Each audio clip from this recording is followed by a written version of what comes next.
നമസ്കാരം സാർ. 2 കോടി രൂപയോളം വില വരുന്ന ഹൈബ്രിഡ് കഞ്ചാവുമായി കഴിഞ്ഞ ദിവസം എക്സൈസ് പിടികൂടിയ തസ്ലിമ സുൽത്താന അവരുടെ ചോദ്യം ചെയ്യലുമായി ബന്ധപ്പെട്ട് ഞെട്ടിക്കുന്ന വിവരങ്ങളാണ് ഇപ്പോൾ പുറത്തു വന്നിട്ടുള്ളത്. മലയാള സിനിമയിലെ 3 നടന്മാർക്ക് ലഹരിമരുന്ന് നൽകിയിട്ടെന്നാണ് തസ്ലിമയുടെ മൊഴി. അതുകൂടാതെ അവരുമായിട്ടുള്ള വാട്സാപ്പ് ചാറ്റാണ് ഇപ്പോൾ പുറത്തു വന്നിട്ടുള്ളത്. ഇതുമായി ബന്ധപ്പെട്ട കൂടുതൽ വിവരങ്ങൾ എന്താണ് സാർ? കൊടും ക്രിമിനൽ അല്ലേ അവര്? തസ്ലീമ സുൽത്താന ഇതാർക്കറിയാത്ത? ഇവര് കുറെ കാലമായിട്ട് ഈ ഫീൽഡിലുണ്ട് അഖിലേ. അതിനകത്ത് ഇവരെ പിടിക്കാൻ പറ്റാത്തത് കൊണ്ടൊന്നും അല്ല. നമ്മൾ എപ്പോഴും പറയുമ്പം ഇപ്പം അതിന്റെ ഒരു ഡ്രൈവ് വളരെ കൃത്യമായിട്ട് നടക്കുന്നു. ഇവർ ഇതുമായിട്ട് ബന്ധപ്പെട്ട് കോടാനുകോടി രൂപ ചെന്നൈയിലും എറണാകുളത്തും ഒക്കെ ഈ ഈ ബിസിനസ് നടത്തി തന്നെ സമ്പാദിച്ചിട്ടുണ്ട്. ഒരു സുപ്രഭാതം ഇന്നലെ 2 കോടി രൂപയുടെ ഹൈബ്രിഡ് കഞ്ചാവുമായിട്ട് വന്നതല്ല. ഇവർ ഒരുപക്ഷെ ഒരു ദിവസം ഒരു 2 കോടി രൂപയുടെ ഹൈബ്രിഡ് കഞ്ചാവിന്റെ കച്ചവടം ഇന്ത്യയിൽ ഉടനീളം നടത്തുന്ന ശൃംഖലയിലുള്ള ഒരു സ്ത്രീയാണ്. സിനിമാ ഫീൽഡുമായിട്ട് വളരെ വലിയ വലിപ്പത്തിൽ ബന്ധമുണ്ട്. സിനിമാ ഫീൽഡുമായിട്ട് ബന്ധം എന്ന് പറഞ്ഞ നിസ്സാര ബന്ധമാണോ? സിനിമാ ഫീൽഡിലെ പ്രധാനപ്പെട്ട കക്ഷികൾക്ക് ഈ പറയുന്ന മയക്കുമരുന്ന് ഹൈബ്രിഡ് കഞ്ചാവ് ഒക്കെ കൊടുക്കുന്ന ആൾ. അതുപോലെ സിനിമാ ഫീൽഡിൽ ഇപ്പം ഏറ്റവും കൂടുതൽ ചർച്ച ചെയ്തിട്ടുള്ള വിഷയം എന്താണ്? കഴിഞ്ഞ കുറെ കാലങ്ങളായിട്ടും ഇപ്പം നിലവിലും ചർച്ചയാവുന്നത് ഈ പറയുന്ന മാഫിയ സിനിമാ മേഖലയെ നിയന്ത്രിക്കുന്നു, അല്ലെങ്കിൽ ഈ പറയുന്ന മാഫിയ സിനിമാ നടന്മാരെ തീരുമാനിക്കുന്നു, സിനിമ എങ്ങനെ എടുക്കണമെന്ന് തീരുമാനിക്കുന്നു.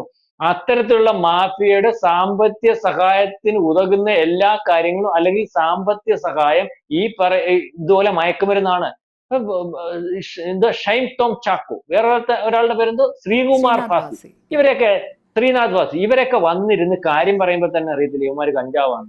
ഒരു കള്ളുകൂടിയൻ തെരുവിൽ നിന്ന് കാര്യം പറഞ്ഞാൽ സാധാരണക്കാരന് മനസ്സിലാവുന്ന രീതിയിൽ ഓരോ ഇന്റർവ്യൂവിനകത്ത് വന്ന് കള്ളും കുടിച്ച് കഞ്ചാവും അടിച്ച് അങ്ങനെയുള്ള ആൾക്കാർ വളരെ കൃത്യമായിട്ട് പറയുന്ന രീതിയിൽ ലോകത്തിന് മൊത്തം ബോധ്യമാകുന്ന രീതിയിൽ സിനിമാ നടന്മാർ ഇന്റർവ്യൂ കൊടുക്കുമ്പോൾ അവരെ വീണ്ടും സിനിമയിൽ അഭിനയിപ്പിക്കുകയും അവരെ ഹീറോ പരിവേഷത്തിൽ ഇവിടുത്തെ സാധാരണക്കാരന് ഇടയിലേക്ക് അവതരിപ്പിക്കുകയും പിള്ളേരുടെ ഇടയിലേക്ക് അവതരിപ്പിക്കുകയും കുഞ്ഞുങ്ങളുടെ ഇടയിലേക്ക് അവതരിപ്പിക്കുകയും ചെയ്യുന്നത് ആരാണ് ഇതിന്റെ പ്രൊമോട്ടർമാർ? അതായത് മയക്കുമരുന്ന് ലോബിക്ക് വളരെ കൃത്യമായിട്ട് അവരുടെ ബിസിനസ് കുട്ടികളുടെ ഇടയിലും യുവാക്കളുടെ എതിരെയും പ്രചരണം നടത്തുന്നതിന് വേണ്ടി ഉപയോഗിക്കുന്ന നടന്മാരാണ് ഇവർ. എന്ന് വെച്ചാൽ ഞാൻ അതിന്റെ വ്യക്തത വരുത്തി പറഞ്ഞുതരാം അഖിലേ. അതായത് ഇവര് ഉപയോഗിക്കുന്നുണ്ട്. ശ്രീനാഥ് ഫാസി വലിയ നടനല്ലേ, അയാൾ ഹീറോ അല്ലേ, അയാൾ ഉപയോഗിക്കുന്നത് എന്തോ MDMA ആണ്, അയാൾ ഉപയോഗിക്കുന്നത് എന്തോ ഹൈബ്രിഡ് കഞ്ചാവാണ്, അയാൾ ഉപയോഗിക്കുന്നത് എന്തോ മയക്കുമരുന്നാണ്. അല്ലെങ്കിൽ ഈ പറയുന്ന ഷൈൻ ടോം ചാക്കോ, ഇയാളെ നേരത്തെ മയക്കുമരുന്ന് പിടിച്ചോണ്ട് പോയതാ, കാജിന്റെ ബലം കൊണ്ടല്ലേ കഴിഞ്ഞ ബസ് വെളിവിട്ട്. അപ്പൊ അയാൾ അടിക്കുന്നുണ്ടല്ലോ. അപ്പൊ ഈ കെയർ ഓഫ് അയാൾ അടിക്കുന്നത് കൊണ്ട് നമുക്ക് അടിച്ചുകൂടെ? അതൊരു ഗമയായിട്ട് വരും. സിനിമ നടൻ അടിക്കാം, അയാൾ ഹീറോ ആവുന്നു കഞ്ചാവ് അടിച്ചാൽ, അയാൾ ഹീറോ ആവുന്നു MDMA അടിച്ചാൽ, അയാൾ ഹീറോ ആവുന്നു മയക്കുമരുന്ന് അടിച്ചാൽ, അല്ലെങ്കിൽ മയക്കുമരുന്ന് അടിക്കുന്നവരൊക്കെ ഹീറോ പരിവേഷം കിട്ടുന്ന രീതിയിലേക്ക് ഇൻഡയറക്റ്റ് ആയിട്ട് ഇവരുടെ പ്രൊമോട്ടർമാരായിട്ട് വരുന്നു. ഏത് സിനിമയിൽ അഭിനയിച്ചാലും ഇതിനുവേണ്ടി മയക്കുമരുന്ന് വലിക്കുന്നൊന്നും കാണിക്കണ്ട. സിനിമാ ഫീൽഡിലുള്ള നടന്മാർക്ക് നമ്മളുടെ നടിമാർക്ക് പെണ്ണുങ്ങളുടെ ഇടയിലുള്ള സ്വാധീനം അതിലേക്ക് അറിയാവുന്ന. നടിയുടെ കൂട്ടൊരുങ്ങാൻ നടക്കുന്നു, നടിയിടുന്ന സാരി മേടിച്ച് നമ്മളിടും, നടിയിടുന്ന ഫ്രോക്ക്, അതേപോലുള്ള ഫ്രോക്കുകൾ നമ്മൾ മേടിച്ചിടും. നമുക്ക് സിനിമാ നടി ആകണമെന്ന് തോന്നും, സിനിമാ നടൻ ആകണമെന്ന് വിചാരമുള്ള ആമ്പിള്ളേർക്ക് തോന്നും, സെലിബ്രിറ്റി ആവണമെന്ന് തോന്നും. അപ്പം ഈ സെലിബ്രിറ്റി ചെയ്യുന്ന കാര്യങ്ങളും നമ്മൾ ഫോളോ അപ്പ് ചെയ്യുന്നതിന് വേണ്ടി അല്ലെങ്കിൽ നടത്തുന്നതിന് വേണ്ടി നമ്മൾ ശ്രമിക്കും. കുഞ്ഞു കുട്ടികൾ കണ്ടിട്ടില്ലേ വീട്ടിലെ അവരെ കൊണ്ടുവന്ന് ഓരോ സിനിമ കാണിക്കും, വീട്ടിൽ വന്നിട്ട് അവരെ സിനിമയല്ലേ കാണിക്കുന്നത്, മോഹൻലാൽ കാണിക്കുന്ന ആക്ഷൻ പറയുന്ന ഡയലോഗ്. ഇത് കുഞ്ഞുകുട്ടി അന്നേരം നമ്മളെ പ്രത്യക്ഷത്തിൽ കാണിക്കുന്നേ ഉള്ളൂ, ബാക്കിയുള്ളവൻ അത് നാട്ടുകാർ കാണത്തക്കോണം ആക്ഷൻ കാണിക്കുന്നില്ലെന്നേ ഉള്ളൂ. അവൻ ചെയ്ത കാര്യങ്ങൾ അവന്റെ ഉള്ളിലേക്ക് വന്നിട്ട് അവൻ കഞ്ചാവ് വലിക്കാൻ തുടങ്ങും. വിദ്യാർത്ഥികൾ ഹീറോ ആവാൻ വേണ്ടി, അടിയുണ്ടാക്കാൻ വേണ്ടി, അല്ലെങ്കിൽ ചെറുപ്പക്കാർ ഈ രീതിയിലേക്ക് ഇത് കഴിച്ചാൽ ഈ മെസ്സേജ് കൊടുക്കുന്നതിന് വേണ്ടിയാണ് ഇവരെ ഉപയോഗിക്കുന്നത്. ഇവരെ മാറ്റി നിർത്തിയല്ലേ പ്രൊഡ്യൂസർമാര്. സിനിമ എടുക്കാൻ പറ്റത്തില്ലായിരുന്നു, സിനിമ സെറ്റ് ചെന്ന പ്രശ്നമാ. സിനിമ തീർപ്പിക്കുകയും അവരെ മാറ്റി വീണ്ടും വരെ എടുത്തല്ല, ആരുടെ സ്വാധീനത്തിലെടുത്തു? ഇവരെ രണ്ടുപേരെ ജയം മരിച്ചു പോയിട്ട് ഈ സിനിമാ ഫീൽഡ് പിടിച്ചു നിന്നില്ലേ, എത്രയോ വലിയ നടന്മാര് മരിച്ചു പോകുന്നു. അപ്പൊ ഇവരെ രണ്ടുപേരെ അങ്ങോട്ട് മാറ്റി നിർത്തിയാൽ ഈ ഫീൽഡ് എന്തോ അങ്ങ് ഇല്ലാതായി പോകും. അപ്പൊ അതല്ല ഇവരുടെ പുറകിൽ ഇവരെ നിലനിർത്തുന്നതിന് വേണ്ടി കൃത്യമായിട്ട് വലിയൊരു സംവിധാനം, ആ സാമ്പത്തിക സംവിധാനം ഒക്കെ നോക്കുമ്പോൾ ഇതുപോലെ മാഫിയയുടെ സംവിധാനമാണ്. ഈ പറഞ്ഞ സുൽത്താന, ഇവള് എത്ര കോടി രൂപയുടെ ആസ്തി ഉണ്ടെന്ന് അറിയാം എറണാകുളത്ത്. ഇവർക്ക് മസാജിങ് സെന്റർ ഉണ്ട്. ഇവളുടെ പേരിൽ വേറെ ചില ആരോപണങ്ങൾ ഉണ്ടെങ്കിൽ അതെ, ഇവളൊരു തീർച്ചയായും. പാവം പിടിച്ച ആ ടൂറിസം മേഖല പാവം കേന്ദ്രീകരിച്ച് പിടിച്ച പ്രവർത്തിക്കുന്ന ചില പെൺവാണിഭ സംഘങ്ങളുമായിട്ടും തസ്ലിമ ഇടപാടുകാരിയാണെന്നുള്ള വാർത്തകളും ഇപ്പോൾ പുറത്തു വരുന്നുണ്ട് സർ. അതായത് ഇവള് 2 കൊല്ലം മുമ്പ് പ്രായപൂർത്തിയാകാത്ത ഒരു കുഞ്ഞിനെ കൊണ്ടുവന്ന് സിനിമയിൽ അഭിനയിപ്പിക്കാന്ന് പറഞ്ഞ മയക്കുമരുന്ന് കൊടുത്ത് ആൾക്കാർ പീഡിപ്പിച്ച കേസ് നയിക്കുക, പോസ്കോ കേസ് നയിക്കുക. അതായത് ഇവളെ പറ്റി വളരെ കൃത്യമായിട്ട് അങ്ങ് പറയാം. ഈ സുൽത്താന എന്ന് പറയുന്നവള് മയക്കുമരുന്നിന്റെ കൂട്ടിക്കൊടുപ്പിന്റെ ആളാ. അവള് ആ കൂട്ടിക്കൊടുപ്പിന്റെ മയക്കുമരുന്നിന്റെ ആളായതുകൊണ്ട് തന്നെ അവളുടെ വലിപ്പം ആ സിനിമാ ഫീൽഡിൽ വളരെ കൂടുതലായിട്ട് കാണുന്നു. കാരണം ഇവൾക്കുള്ള സാധ്യത പോലെ വേറെ ഒരാൾക്ക് അവിടെ സാധ്യതയില്ല. ഇവള് കുടുംബമായിട്ട്, ഇവിടെ കുടുംബം തന്നെ അറിയാം, കുടുംബമായിട്ട് ഈ പണിയാ ഒന്നിച്ചാ പോകുന്നത്. ഇന്നലെ ഈ ഹൈബ്രിഡ് കഞ്ചാവിന്റെ 1 ഗ്രാമിന്റെ വില തന്നെ സ്വർണത്തിന്റെ വിലയാ. ഇന്നലെ ഇതിനെപ്പറ്റി വാർത്ത വന്നുകൊണ്ടിരിക്കുന്നത് എന്താണെന്ന് അതിലേക്കറിയോ? ഹൈബ്രിഡ് കഞ്ചാവ് MDMA കച്ചവടക്കാരനാണെന്ന് വെച്ചു. ഇപ്പൊ ഞാൻ MDMA ഒക്കെ കച്ചവടം ചെയ്തതിന്റെ കാശുമൊക്കെ നമ്മള് മാളവർക്ക് ഒക്കെ കൊടുത്ത് മേടിച്ച് പോക്കറ്റ് വെച്ചിട്ട് ഞാൻ വലിക്കാൻ പ്രിഫർ ചെയ്യുന്ന ഏതാണെന്ന് അറിയാം? ഹൈബ്രിഡ് കഞ്ചാവ്. അപ്പൊ MDMA കാട്ടി ഡേഞ്ചറസ് സാധനമായത്.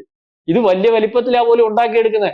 ഈ പ്രത്യേക റൂമിനകത്ത്, പ്രത്യേക സംവിധാനത്തിനകത്ത്, പ്രത്യേക രീതിയിൽ മേക്ക് ചെയ്തെടുക്കുന്ന, അല്ലെങ്കിൽ ഇപ്പം കമ്പോളത്തിൽ ഏറ്റവും കൂടുതൽ വിലയുള്ള, ഏറ്റവും കൂടുതൽ ഡേഞ്ചറസ് ആയിട്ടുള്ള ഇത്തരത്തിലുള്ള ഒരു മയക്കുമരുന്ന് വളരെ കൃത്യമായിട്ട്, വളരെ കാലമായിട്ട് സിനിമാ മേഖലയിലും മറ്റ് മേഖലയിലും നടത്തിക്കൊണ്ട് പോകുന്ന ഒരുത്തിയെ ഇന്നലെ ഈ ഡ്രൈവിന്റെ അടിസ്ഥാനത്തിൽ, അല്ലെങ്കിൽ അതേ രീതിയിൽ ഗവൺമെന്റ് ആരായാലും ഉദ്യോഗസ്ഥന്മാരും ഗവൺമെന്റും ഈ മേഖലയിലെ മയക്കുമരുന്ന് ഇല്ലായ്മ ചെയ്യുന്നതിന് വേണ്ടി ശ്രമിച്ചതിന്റെ ഭാഗമായി, അല്ലെങ്കിൽ അത്തരത്തിൽ ഇടപെടുന്നതിന്റെ ഭാഗമായി ഇന്നലെ ഇവളെ പിടിച്ചു. ഇവക്ക് സഹായമായിട്ട് ഇതുവരെ ആൾക്കാർ നിന്നിട്ടുണ്ടായിരുന്നു. അല്ലെങ്കിൽ ഇവൾ ഇതുവരെ ഒളിച്ചൊന്നുമല്ല കടത്തി. ഇവർക്ക് ഇതിന്റെ കച്ചവടമാ. ഇവക്ക് ഇവിടെ മസാജിങ് സെന്റർ, ഇതുപോലെ വ്യഭിചാരത്തിന് വേണ്ടിയുള്ള സംവിധാനം ഒരുക്കുന്നിടവാ. അല്ലെങ്കിൽ ഇവൾ പെൺകുട്ടിയെ കൂട്ടിക്കൊടുക്കുന്ന പണിയുണ്ട്, അങ്ങോട്ടും ഇങ്ങോട്ടും പോകുന്നുണ്ട്. ഉദ്യോഗസ്ഥന്മാർക്കൊക്കെ അറിയാവുന്ന രീതിയൊക്കെ ഉണ്ടായിരുന്നു ഇവരത്. അപ്പൊ ഇന്നലെ നമ്മള് ഇത് പിടിച്ചപ്പോൾ, ഇവിടെ ചാറ്റുകൾ പരിശോധിച്ചപ്പോൾ ശ്രീനാഥ് ഭാസിയുടെ ഉണ്ട്, ഷൈൻഡോ ചാക്കോയുടെ ഉണ്ട്, വേറെ നടന്മാരുടെ ഉണ്ട്, വേറെ സംവിധായകന്മാരുടെ ഉണ്ട്. അപ്പൊ ഈ രീതിയിലേക്ക്, അപ്പം ഈ ഫീൽഡ് എന്ന് പറഞ്ഞാൽ, ഈ സിനിമാ ഫീൽഡ് എന്ന് പറഞ്ഞാൽ ക്ലിയർ ചെയ്യേണ്ടതായിട്ടുണ്ട്. കാരണം മാനവരാശി, അല്ലെങ്കിൽ ചെറുപ്പക്കാരെ, വിദ്യാർത്ഥികളെ ഏറ്റവും കൂടുതൽ സ്വാധീനിക്കുന്ന ഒരു മേഖലയാണ്. ഇന്ന് നമ്മൾ ഇപ്പൊ 2 ചാനലുകൾ, അല്ലെങ്കിൽ 2-3 ചാനലുകൾ, പത്രമാധ്യമങ്ങളും ഉദ്യോഗസ്ഥന്മാരും ഗവൺമെന്റ് സംവിധാനവും എല്ലാം ഈ നാടിനെ നശിപ്പിക്കുന്ന ഒരു സാധനം മയക്കുമരുന്നാണ്. അല്ലെങ്കിൽ ഏറ്റവും അവസാനം എമ്പുരാൻ എന്ന് പറയുന്ന സിനിമ ഇത്രയും വിവാദമാകുമ്പോഴും അതൊരു ഭാഗത്തിന്റെ നിന്ന് എടുത്താണെന്ന് പറയുമ്പോഴും അതിനകത്ത് പക്ഷെ മയക്കുമരുന്നിനെ പ്രൊമോട്ട് ചെയ്യുന്നതിനെ ഒരിക്കലും പ്രോത്സാഹിപ്പിക്കുന്നില്ല ആ സിനിമയിൽ. അതിനകത്ത് ഏറ്റവും വലിയ ഈ അൽഖ്വയ്ദയുടെ നേതാവും മയക്കുമരുന്ന് പ്രൊമോഷൻ വേണ്ട, അത് നടക്കത്തില്ല, അതിനെ അനുവദിക്കത്തില്ല എന്ന് പറയുന്ന വില്ലന്മാരെ അതിനകത്ത് പ്രൊഡ്യൂസ് ചെയ്തത്. അത് ലൂസിഫറിനകത്ത് തന്നെയാണ്. അതുകൊണ്ടാണ് അപ്പം ആ രീതിയിലേക്ക് പോകുമ്പോൾ ഈ ഫീൽഡിനകത്ത് നിന്ന് നായകന്മാരെ ഈ പറയുന്ന MDMA അടിക്കുന്നവനും, കഞ്ചാവ് അടിക്കുന്നവനും, അതിന്റെ കടത്തുകാരനും, ആ കടത്തുകാരന്റെ കൂടെ കൂടിയുന്നവനും, അവർക്ക് വാട്സപ്പ് ചാറ്റ് അയക്കുന്നവനും, ആ രീതിയിലേക്കുള്ള ആൾക്കാരെ മാറ്റി നിർത്തി പോകണം. അല്ലെങ്കിൽ ആ രീതിയിലേക്കുള്ള ആൾക്കാരെ മാറ്റി നിർത്തണമെന്ന് ജനം ആവശ്യപ്പെടുന്ന രീതിയിലേക്ക്, അല്ലെങ്കിൽ ജനം ആവശ്യപ്പെടണം.